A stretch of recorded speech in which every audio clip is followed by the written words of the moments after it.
I am the author of my story. Mm, Throughout our entire struggle, not one person had actually just took us aside, listened to us, and actually said, "Hey, mm. I believe in you." Like no one had spoken possibility into it. Like A that's lot a of people give. fascinating idea that we could listen to someone in such a heart-centered way that it literally creates a new possibility for that person.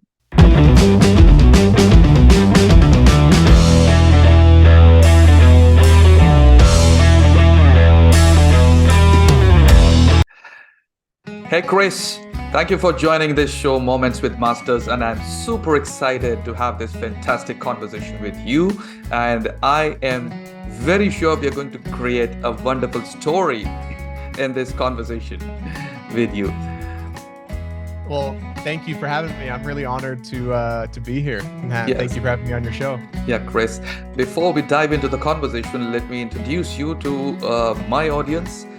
Uh, Chris' story began in Arizona, where his family was among the first to settle in this wild and beautiful land. He grew up a cowboy surrounded by storytellers, soaking up wisdom that couldn't be found in books. He pursued a few vocations and found a measure of success in each. None spoke to him. Instead, he spoke into each of them, connecting with people to create a narrative, find meaning, and unlock growth and change. And in doing so, he discovered his purpose. His favorite quote is from Mark Twain, who said, "The two most important days in your life are the day you were born and the day you found out why." He found out why he was put on this earth and to help people see that they are the authors of their story and can create anything they want. So, welcome, Chris, to my show, Moments with Masters, and you are the master of the day. Thank you. I'm honored. I'm honored to be the master of the day. I'll take it. Chris, I think we have something that connects us as a story. And as we were sharing, exchanging messages, I told you that, a couple of years ago, my story changed when I read this book called Man's Search for Meaning. And, my life was different after that. And I got so inspired, somebody who lived under those circumstances, like, he lived and he created his own story from there, and Viktor Frankl. And I got inspired, and I got so inspired that I felt that I need to tell my story to the world. I need to bring my story out, and then I started diving into my own story, and I thought there were many things that I learned about life and how to create life. And then when I read this book, what shifted in me was that it's not even about finding meaning, it's about making meaning. Mm, And it depends on how you make meaning from what has happened to you. And even the story that exists is a result of the meaning, how you interpreted what happened with you. And I would love to I would love to learn about your story, and when exactly what happened that shifted your entire focus towards story creation. yeah. Well, thank you. And that was beautiful. Thank you for what you shared. And yeah, that book had a tremendous impact on my life as well. Man's Search for Meaning. I think for me, what really shifted a lot of the things in my life was this realization that I came to that I am the author of my story. Mm, And that is something that I wasn't consciously aware of for most of my life. Most of my life, you know, I kind of spent doing the things I thought I should do, the things I thought I was supposed to do, and the things that other people expected me to do. And I had no sense or awareness of this idea of, well, what do I feel called to do? Who do I want to become? I didn't even know that existed. I just thought that you did what you're supposed to do, what you should do, and what your society and your parents and others expected you to do. And, about 14 years ago, I found myself really kind of at the lowest point in my life. I was married, I had two little boys, had an amazing wife, beautiful little family, but it was the first time in my life I'd ever experienced hopelessness. I just could not see any light at the end of the tunnel. I couldn't see any possibility. I felt like a failure as a husband, as a father, as an entrepreneur. I tell people I was broke financially, mentally, spiritually, emotionally. I was bankrupt in all those areas. And I find myself sitting on a bluish gray couch in an office. And on that couch with me, but not next to me, was my wife. You know, she was only one couch cushion away, but might as well have been an ocean away. And the reason we were in that office is it was our one last ditch effort to try and save our marriage before we went ahead and went through with our divorce. And we were in a marriage counselor's office. And I really didn't want to be there. I didn't see any hope or possibility for our marriage, but kind of to appease my wife, I just said, fine, I'll go. And like the other marriage counselors we've been to, it'll be a disaster, you know, is what I'm thinking. And then a man named Gordon walks into the room. And what I now know, Ranjan, that I didn't know then, there was something about his way of being, you know, that language, I wouldn't have been able to say it at the time. I could just tell there was something different about this guy before he even opened his mouth. And he sat down and he looked at us and he said, I'm so grateful that you're here. I'm really glad you've come today. And my intention is to serve you in some way, whether we ever work together or not, whether I ever see you again or not, I want to serve you today. And then he said something really interesting that got my attention. He said, I'm not here to save your marriage. That's not what I do. And I'm kind of thinking, well, then what do you do? You're a marriage counselor. If you're not here to save our marriage, you know? He said, I'm here to listen to your story. And I'll tell you my story. And if I think I can help you, I'll tell you that. And if I don't think that you should stay married, I'll also tell you that. But regardless, I'll tell you the truth. And he goes, how does that sound? And I was like, wow, that sounds amazing. Like, that's all I've wanted this whole time, is for someone to tell me the truth. And so I kind of got excited, but I was also a little bit discouraged, because I was like, well, now this guy's kind of messing up my plans. He was supposed to be a disaster, you know, like all the rest, but he might actually be amazing. And what am I supposed to do with that? And so, as simple as it sounds, he listened to our story. He told us his story. And then when he was done, he kind of sits back, Ranjan, and kind of folds his arms and smiles and looks at us. And he said, just as simple as can be, words that would change my life. And he said, yeah, I believe in you guys. I believe you have a marriage worth fighting for. And that was it. Like, and what I realized in that moment was, throughout our entire struggle, not one person had actually just took us aside, listened to us, and actually said, hey, I believe in you. Like, no one had spoken possibility into us. A lot of people gave us great advice. You know, a lot of people were willing to say things to us. And so I had some really profound realizations in that moment in Gordon's office. The first realization I had was, wow, I am the author of my story. And as simple as that sounds, maybe a lot of people have come to that realization much sooner than I did, but that just hit me, like, because what I had kind of felt like most of my life, Ranjan, is I wasn't the author. Like, it was being authored by someone else, and I was just kind of striving and existing and doing the best I could. And then from that place, if I'm the author, was, well, if I'm the author, then that means I'm 100% responsible for everything in my life, which was incredibly humbling, because there was a lot of things in my life I didn't like or didn't want or didn't work. So I'm responsible for those. But the empowering thing was, but if I'm 100% responsible, I'm also 100% capable of changing it. Right? Because I'm responsible. I can do something about it. And the next page is blank. And then from that process and throughout meeting with Gordon, a couple other realizations I came to was, our lives are 100% made up of the stories we choose to believe. So what if I just chose to believe new stories, ones that served me? And then the ultimate kind of realization I had is, yeah, Chris, it's great to see all this, but do you have the courage to pick up the pen? So pick up the pen has kind of become this mantra for me, and it's the book I'm writing, because to me, this idea of picking up the pen is I'm not just the realization I'm the author of the story. It's, I'm going to do something about it. I'm going to literally write a new story, then live into it like a powerful creator. And like you said, not find meaning. I'm going to make it. Like, I'm going to create the meaning in my life. And so I would say the last 14 years of my life, Ranjan, have just been my attempt to live into that story that I wrote. And and that I'm still writing. Um, so that's kind of it was actually the personal side of storytelling, the personal transformation side of story that then led me into also, helping organizations and companies and individuals with that as well in their lives and in their businesses. Fantastic, Chris.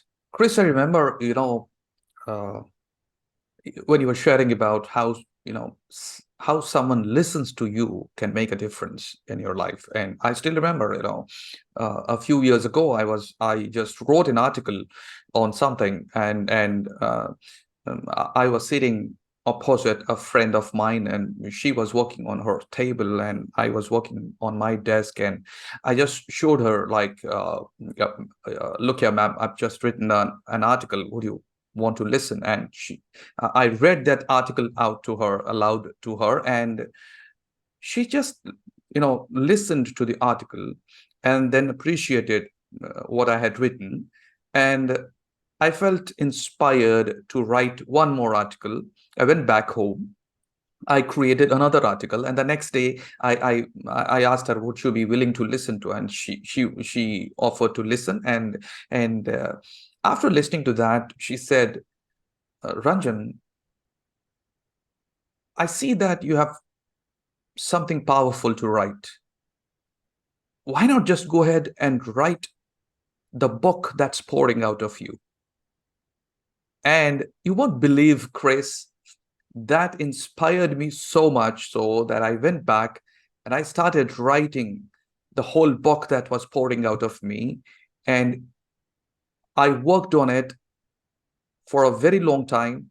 But once I started doing that, it was like the way you get back to editing it, to edit it, to edit it, to re-edit it, to work on that. I was feeling like, oh my God, there is so much that the life has to offer if you're just willing to listen and willing to be available. And I kept writing it. And I wrote this book, Hit Your Restart Button.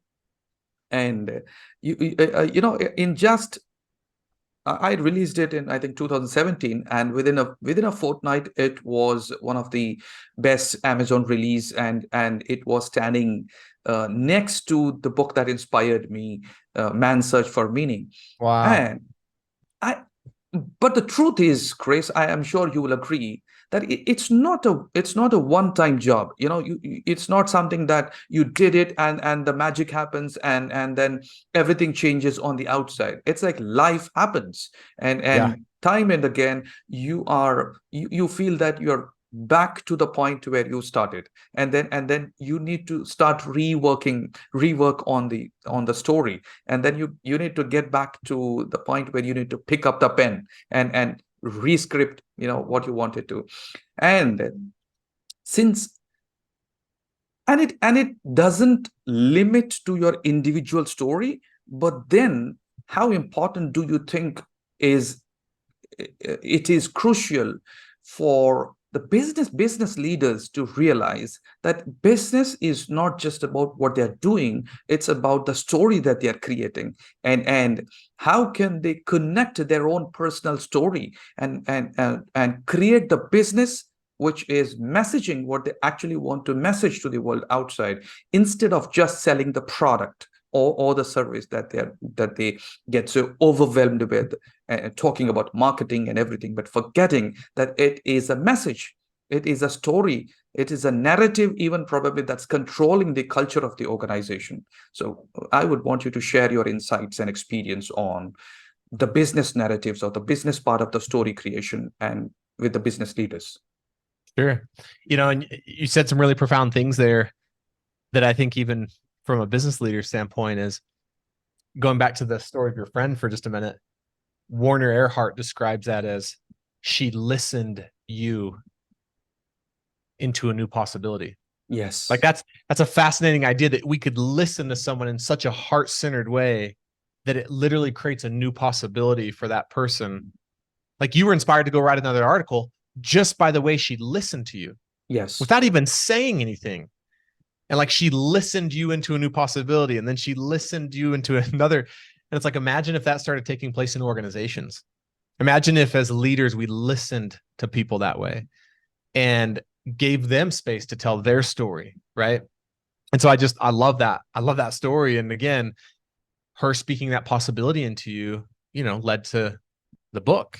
And then this idea of, we're creating ourselves every day. Steve Hardison talks about this a lot. We're creating ourselves every day anyways. It's just, are we doing it consciously or subconsciously? But we have an opportunity to intentionally pick up the pen every single day and decide what story are we living into. And I think from a business leader's perspective, we get so caught up as businesses in doing, do. Like, what do we got to do to grow revenue? What do we got to do to build culture? What do we got to do to, retain clients and customers? And it's easy to lose sight of this idea, though, of, well, but also, who are we being as an organization? Who are we becoming as a brand?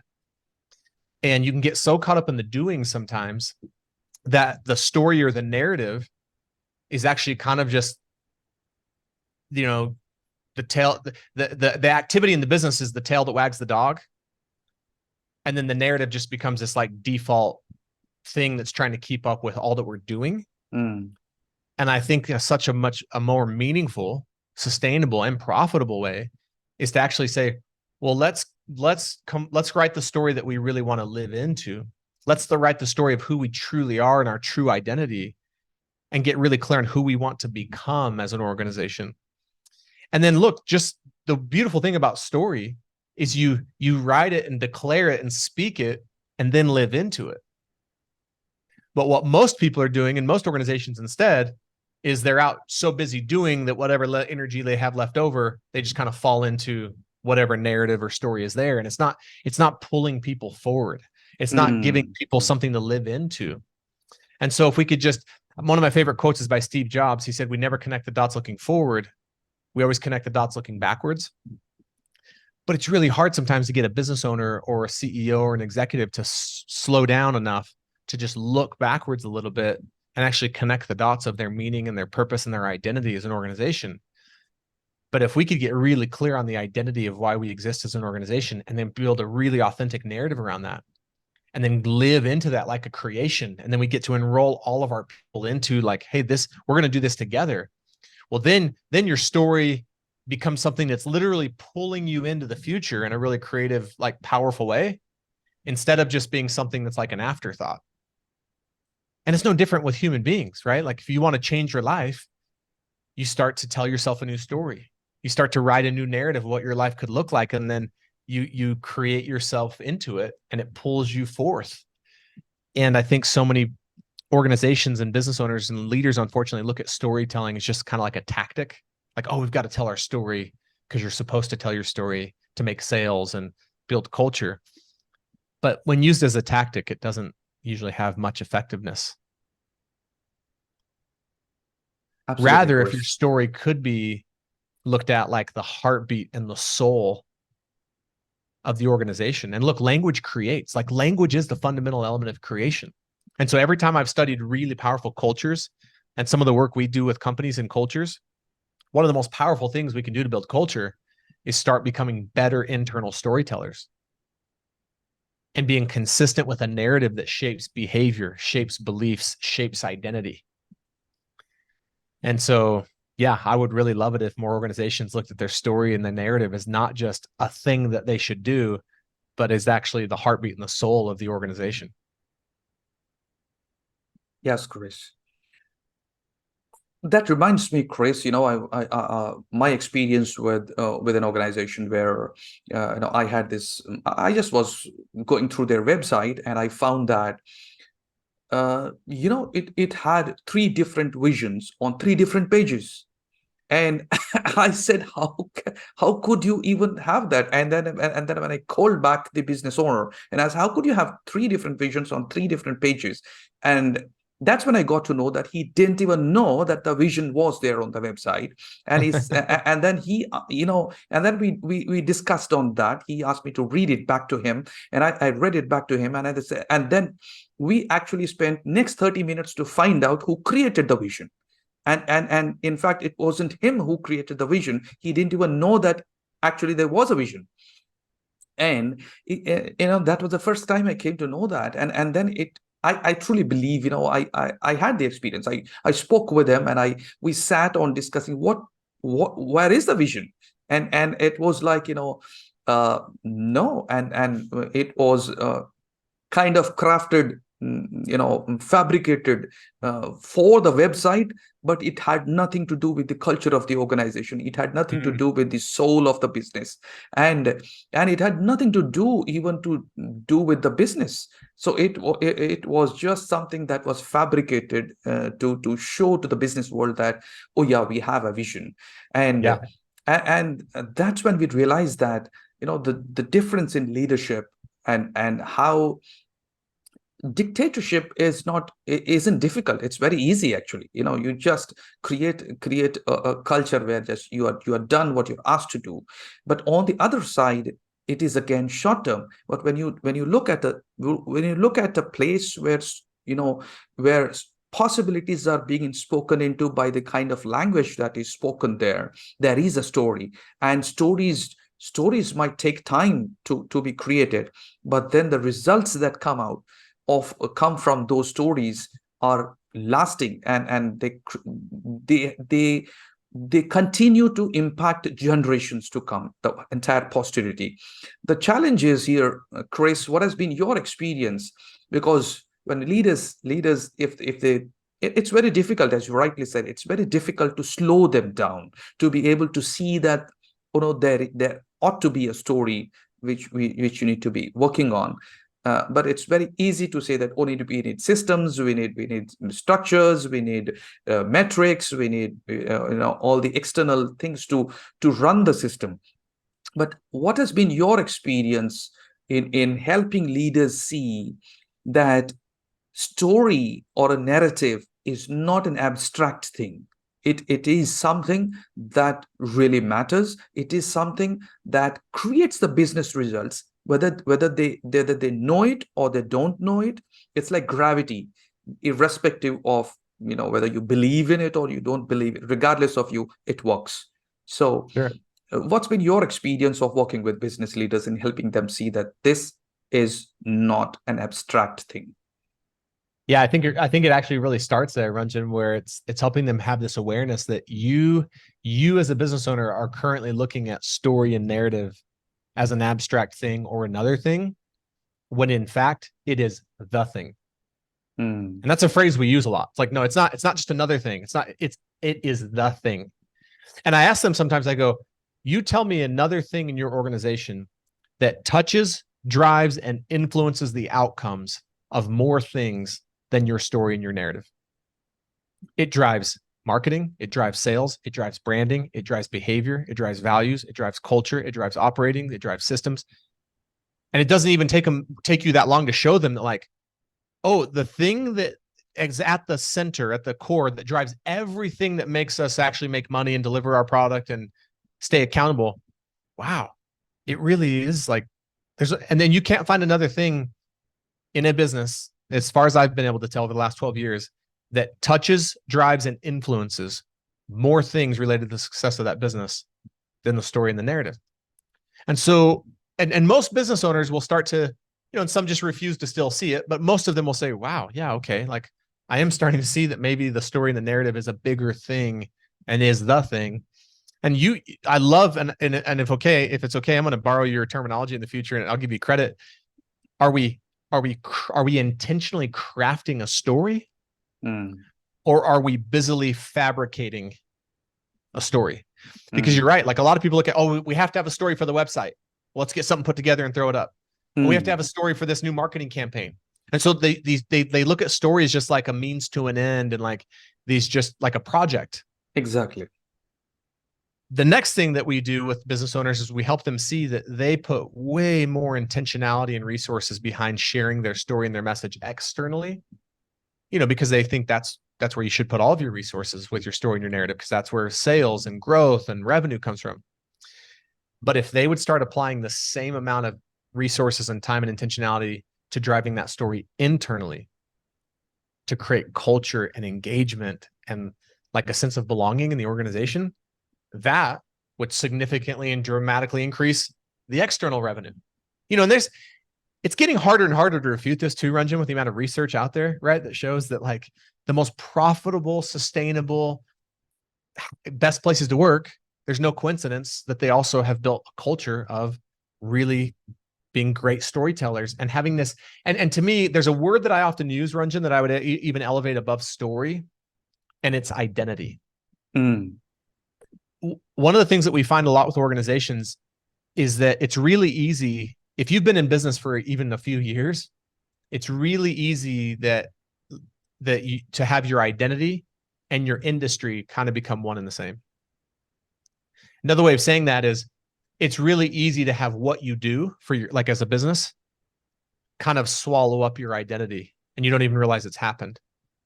So as an example, we recently worked with a dental office. They own 3 dental locations. And when I first went in there, I was like, okay, the very first thing we have to do is we have to uncover your identity. Because once we have that identity, we can drive it externally for growth. We can also drive it internally to create leadership and culture, but it all starts with identity. Or else, what are we driving and what are we aligning everything to? What's holding everything accountable? And the thing I always say to people is, and when I'm talking about your identity, it's so much bigger than your industry. It's so much bigger than what you do. It's so much bigger than your business model. So for example, these dentists, I was like, there's something about your identity that's so much bigger than just teeth, right? That's so much bigger than dentistry. And they kind of pushed back like a lot of companies do. And they're like, no, I don't think so. Like, we're dentists. Like, how is this bigger than teeth? Like, it's just teeth for us. And I kept pushing and pushing and pushing. And finally I started asking them to tell me some of the success stories of patients. And they start telling me these beautiful stories of people that have come to them who they've given a new smile to. And all of a sudden, these people now have the confidence to go do things they've never otherwise done before in their life. Like start a family, ask that person on a date, asks for a promotion that they haven't asked for in 5 years because they were self-conscious of their smile. So just by getting them to tell me these stories, Ranjan, this common theme of confidence kept coming up.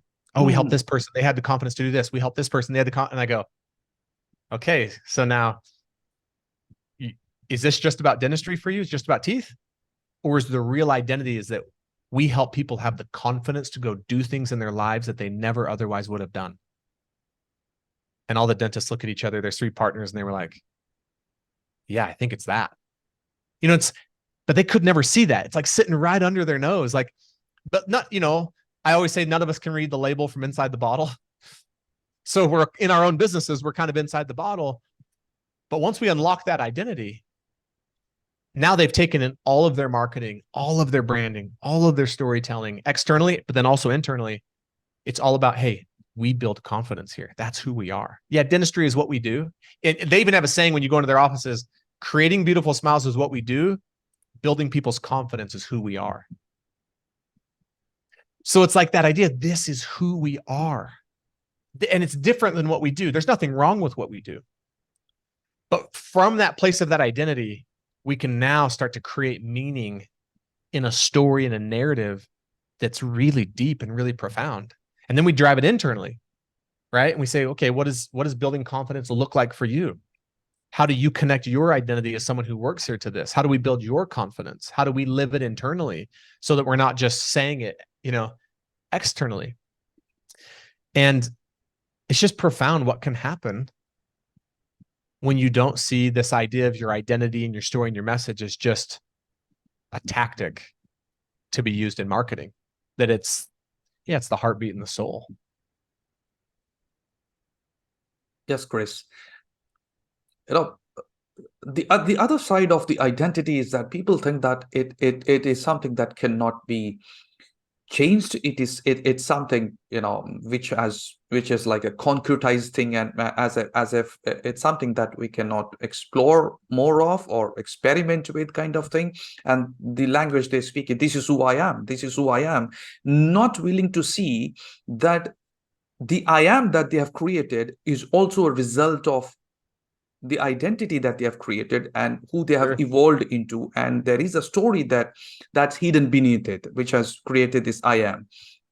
And I was giving a talk to a group of business owners last month, and one of the business owners came to me and he said, I have a specific problem, can you help me? And I said, yes, if I can, I'll definitely, please let me know. And he said, Ranjan, I have been training people who come to me and they join me, and within 3 months to 6 months, they learn the skills, and then they go away and they create the same business in a like in a zone very close to, in an area very close to my business. And then now I have 30 businesses created from the people that I trained, and all of them I am competing with them, and I'm struggling because I hate these people. I don't want to train them anymore because they're stealing away my business, and at the same time I cannot create more. I'm stuck in business because I don't want to train them anymore, and so I don't want to recruit people, because if I recruit, then I'll have to train them, and once I train them, they'll become my competing they'll compete with me in business. So I just spoke with them for 5 minutes, and they said, do you even see what you have created? You have created 30 designers. There was a business, his business was of interior designing thing, and they said, do you know that you are that master designer who have created 30 businesses in your own city, and you are that master who have created these 30 businesses. So where are you looking? You are talking as if you are competing with them, but the thing is, you have created them, and you have created all their revenue, the business, and the brand that has come out. And in this 10 minute of conversation, you won't believe, like, his entire identity, I could see it shifted, and a big smile that I saw in his face. And he felt proud of what he has created, and his self-talk changed right in 10 minutes. And he said, yes, in fact, I am that master designer who creates businesses, business leaders, and I don't have to limit myself to this city now. In fact, I can expand this to other cities and create more of leaders, and I can position myself as a master who creates this business, the business leaders. And imagine, but at the same time, people, let's say the startups and the business, people who have invested and they've started and they've created their products and they have been working on their products for a couple of years, but then it's very difficult for them to see that identity is something, it's malleable. It can be changed, it can be played around with, and it's something that you can rescript, and you can go back to the basics and change the story. But it's very difficult for them to see them, and they might try for a couple of days, and again they retract, and they because it seems very easy on the outside to work with the systems. So how do you think the identity or the awareness of the significance of identity of a business leader would impact the business itself, and the work culture and the employees, and eventually the results of the business, which is revenue or money or profits? Sure. Well, I love this idea too, that you're saying that identity isn't permanent. Like, identity isn't fixed, but it's easy for people to say, well, I'm just this way, or going back to the dental analogy, they fought it at first. They were trying to kind of say, like, no, we're just dentists. Like, we can't be anything more than that. And even the phrase I am has significant meaning, and the phrase I am that I am in Hebrew, the direct translation of that is I am who I choose to become. So it's like I am is even a choice. And so it's like I get to reinvent my identity and recreate my identity every single day with language. And you and I probably both have what we refer to as documents or manifestos, right? These declarations that I say my declarations every morning and every evening, and sometimes throughout the day, because I'm continually shaping my identity. I'm continually living into a different and a bigger identity. And sometimes, though, that's scary, because in a lot of ways, Ranjan, it's easier sometimes to actually buy into the belief of, I can't change my identity, because then I'm kind of off the hook. If I can't change my identity, well, then I don't have to look, I don't have to dig, I don't have to confront anything, I don't have to do any work, right? I just keep being who I am, and this is just the way I am. It's kind of like the same thing. A lot of times I found myself years ago when I was really miserable, when someone would ask me, well, Chris, what do you want? What do you want for your life? What do you want? I'd say, I don't know. And I started realizing I did that as a as a way to let myself off the hook. Because as long as I don't know, well, then I don't have to do anything. But if I'm willing to say, you know what, I'm not sure, but I'm committed to figuring it out, that carries very, very different energy than I don't know. Or if we, around my identity as an organization, if it's like, man, we're not who we could be, and we can change it. We're not who we could be, and we're committed to getting to a place where we are, you know? So to me, when you talk about the implications of this in a business, without that unifying identity, and when I say identity, Ranjan, I'm talking about, let's create an identity that's bigger than any one person. It's even bigger than the owner. It's bigger than the founder. It's bigger than me. It's bigger than you. Like, it's a shared identity is how we talk about it, that Exactly. all of us can feel like we're part of. Because this has been studied quite a bit as humanity, and then also in the workplace. The number one desire for most of human beings and in a workplace is belonging. Yes. The thing that most of us want more than anything is to feel like we belong. Yes. Well, I find it's really difficult to create belonging in a family, home, or a business without a shared identity, because then, well, what do we know what we belong to? So if there's no shared identity that's clear and that's meaningful, well, then how can I belong? Because I don't even know what I belong to. But once we have this shared identity of like, this is who we are, this is our purpose. Well, it's like, well, man, like, we could all belong to that. We could all feel like we're part of that. And then we also have something to hold us accountable and to kind of keep us in alignment. Because it's not a matter of, even once you know your identity as a human being or a business, it's not a matter of, are you ever going to do things that are out of alignment with that identity? It's, how often are we going to do things out of alignment with our own identity, and how far off course are we going to get? But the power of being able to look back and like, oh yeah, that's right. Let's get back into alignment with who we said we are. Let's get back into alignment with who we're committed to be, so that it continues to like hold us accountable and keep us in alignment. And then what I'm fascinated with, Ranjan, is also how to simplify everything to where it's like, we have this one source we can draw everything back to. And so what we start talking with a lot of organizations about is, how could we have identity-driven messaging? How do we have identity-driven sales? How do we have identity-driven marketing, identity-driven operations, identity-driven systems, identity-driven accountability? Where it's like, even though businesses, and it's easy sometimes for businesses to start operating in silos, where it almost looks like every department is its own company, you can break down some of those walls though, and still allow them to be their own departments, but yet they're all held together and connected by this shared identity that drives behavior. It governs like ideas. A really interesting example of this is, I was reading a book recently. In the 1940s, the founder of Johnson & Johnson, he wrote something called the Credo, which another way of saying it was, it's their identity in a paragraph of, this is who we are. And one of the very first lines in the Credo is, our number one responsibility is always to the public. Well, fast forward in the 70s or 80s, news broke out in Chicago that 2 or 3 people had died from Tylenol that had been laced with fentanyl. Well, of course, a nightmare for Johnson & Johnson, that they own Tylenol. Then a couple days later, 2 more people died. Well, and they had nothing set up to deal with a crisis like this. They had no way of knowing how to manage this. And so then they go meet with the FDA and the FBI and saying, well, should we do a national recall? You know, should we take all of our product, you know? And the FDA and the FBI actually said, no, that'll cause even more fear and you'll lose a ton of money. So even the FDA and FBI were like, this will not be a good business decision. Here's what's fascinating.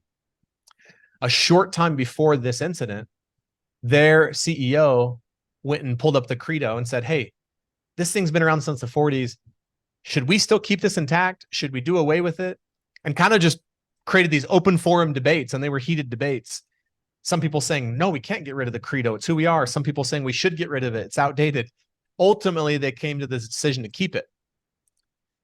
Well, when they were in their deepest, you know, disaster they'd ever been in, one of them had the thought, hey, before we make any decisions, we should go read the Credo. They go read the Credo, very first line, we always do what's in the best interest of the public. And he goes, our decision was easy. We did a national recall, cost us $100 million. And then every decision we made thereafter we made it through the lens of our identity of who we are. And he goes, and I can truly say, as remarkable as this sounds, even in that big of a disaster, we didn't make one bad decision. And because of the decisions that came out of that disaster, we actually, the market share price of Tylenol hit zero. And then eventually it came back and went far past what it ever had been because of how we handled the situation. But we'd have never handled it had we not had that identity to guide us. And I was like, wow, that's a beautiful, but it's like, imagine if all of us had that identity as a company that could guide our decisions and our growth, and just everything can become identity driven. Yes, Chris. Yeah, and this brings to me this point that, even beneath identity, I see that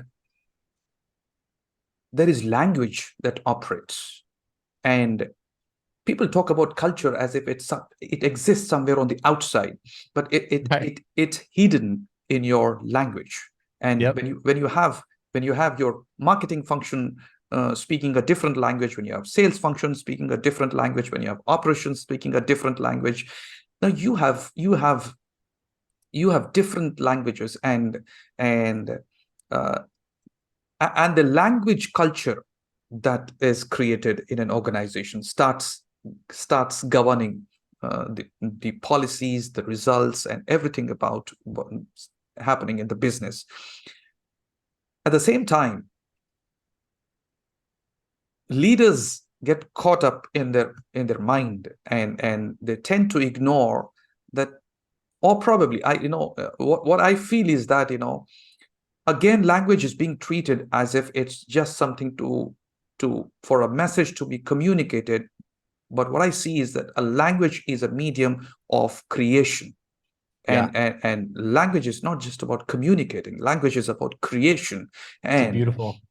And it's when that is realized, and when you have your top leaders, when you have your leadership team willing to work on their language and start changing and creating a new language to be installed in the company, that is where the discussions start, and that is where a new identity starts shaping itself in the company. But the fact is that people, business leaders mostly, tend to think that this takes a lot of time, and always thinking in terms of ROI, and how quickly can something happen. But then we tend to forget that it is the language which comes to your rescue when you are in a crisis. It is the language which you fall back into when your systems collapse, and when your structures collapse. It comes back to the square one of what language are you speaking, and what language, and people again, I've seen cultures where everything is there on the paper, but it is not spoken. It is not it is just relegated to the background, as if it's on the wall thing, as if vision is on the wall thing, as if mission is on the wall thing. But we forget that vision is something that has to be spoken, and vision it is something that you come from. We should be less concerned about painting our mission and vision on the walls of our offices, and be more concerned about painting the mission and the vision on the walls of the hearts of the people. Exactly. But yes, and we treat culture like that sometimes. Like, well, we have, and I'm not, now I also agree that it's useful to have it up on the walls. Yes. But it's like, we got to get it into the hearts. And I love what you said. It was so beautiful, Ranjan. And I'll give you credit for that. If we stopped looking at language culturally and internally as just a form of communication, and we started using language to create identity and enroll people into the culture. And when we talk about ROI, we've started talking about return on identity. Fantastic. Yes. Yeah. What's the return on identity? Identity. Yes. Yeah. That you have here. And guess what underlies the identity though? Language. That the credo, like Johnson & Johnson's credo, it's their identity, but guess what it is though? It's language that allowed them to know what to live into. It's like language that guided their decisions. But again, most of us are using language as an afterthought that just we fall into, instead of language that's like giving us something to live into. It's like Yes. unifying us. And one of the things that we do when we go into an organization is we help each organization kind of identify these simple like identity phrases. And every organization is different. And if you were to ever walk into one of these organizations, Ranjan, and hear these little one-line statements they use a lot, you probably would think, oh, that's nothing significant. But those little identity statements used consistently by everyone all the time over a period of time, and you start to add them up, it's like the language is literally shaping and creating the culture and breaking down walls of silos in organizations. And and the language exists to reinforce the identity. And the identity is, so the way I kind of see it is we uncover an identity that shapes language, and then we create language to continue to shape the identity. And so it's like this circular, just continues to happen. And the more we do that, the more the stronger the identity grows, the more it gets into our hearts. And then it gives us access to even more powerful language. And it's so simple, though, that I think we miss it. We make it so hard sometimes as organizations. And I've done that. I've made it really, really complex and really difficult. And it does not have to be. Exactly. And I what I experience is language is the thing that unifies, that unites, everybody in the company. And that's the one thing that's the one thing that can keep you separated, or that's the one thing that can unite everybody in the organization, and so, yes. So what's been your personal experience with playing around with language, Chris? What's been your and how has this impacted? I would love to listen. How has this impacted you personally as well as professionally? Yeah, it's kind of like language is everything to me. It's like it's literally what I do for a living. I tell people now, if anyone ever asks about me or my work, or I just say I'm really, everything I'm about is two things: leadership and language. Leadership, who are we being as a demonstration, right? And one of the things that we share in our culture work, Ranjan, is we kind of give a framework of what leadership is, because I think sometimes that's a loaded kind of term. It can mean so many different things to so many different people. And you spoke to this earlier, but the only thing I'll touch on today around language or leadership is we believe that one of the things that great leaders do is they help their people see a bigger vision of what's possible than their people can see for themselves. Because something that's really fascinating about us as human beings is we can never see what's truly possible. We only see what we think is possible. Yes. But how do we see what's actually possible if we can only see what we think is possible? It's always from another person. It's always from another leader who can say, hey, I know that you can see this is possible, but let me help you see how this is actually possible. And how do they do that? Through language. Leaders know how to use language to help people see this bigger vision of what's possible. And people see it and they're inspired by it. And it's like, well, I didn't know that was possible. Now that I do, like, let's go after it together, And so it's like, the thing I really believe is that language is the fundamental element of creation. So we create language, and then the language creates us.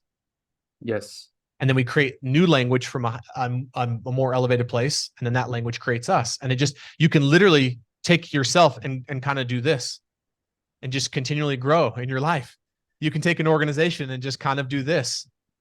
And what you're doing is you're speaking new possibility around language. You're living into that, which then gives you access to even more insightful language. And then you live into that. And it's like so many of people have said, it's a mountain with no top. Exactly. And that's literally how I've created the life I have now, going from the brink of divorce to, a really beautiful marriage. And my wife is my hero, and we have 5 children now. And the business, I spoke it first with language, and then did the best I could to live into it. And I'm still doing that. But to me, language is everything. It is the fundamental element of creation. There's never been anything created without the use of language. And every time we speak, it creates. It can't not create. Exactly. It can not not create. And it's something like there's nothing happening, as I think this is from Werner Erhard again. Or I learned it from Steve Harrison. There's nothing happening outside of your thinking, and the same way there's nothing happening outside of what you speak and what you create. And I think this, and at the same time, I feel that this is the easiest way you can recreate. This could be the starting point if you could focus on what is being spoken into creation, Mm. and what are the words that we use, what is the language that we use. I think this could be the starting point for all business leaders to get back to their stories and get back to their desks and recreate the story that they want to live into and they want to create. And I think it is not a complex thing, as complex as we make it seem. It is the fundamental. In fact, I feel that vision is not something for only the business leaders to have. It is for everybody, every employee, every person associated, connected with the business, to embody the vision. And language is how you embody the vision and the culture of the organization. Thank you so much, Chris. It was fantabulous talking to you and creating this conversation. And I love what you shared. It was a great experience talking to you. And thanks for being my show, Moments with Masters. And it was amazing talking to you. Thank you. Yeah, it was an honor to be here, and thank you for the work you're doing and what you've created and given me this opportunity. And yeah, I'm honored. Thank you so much, and namaste from India. Namaste.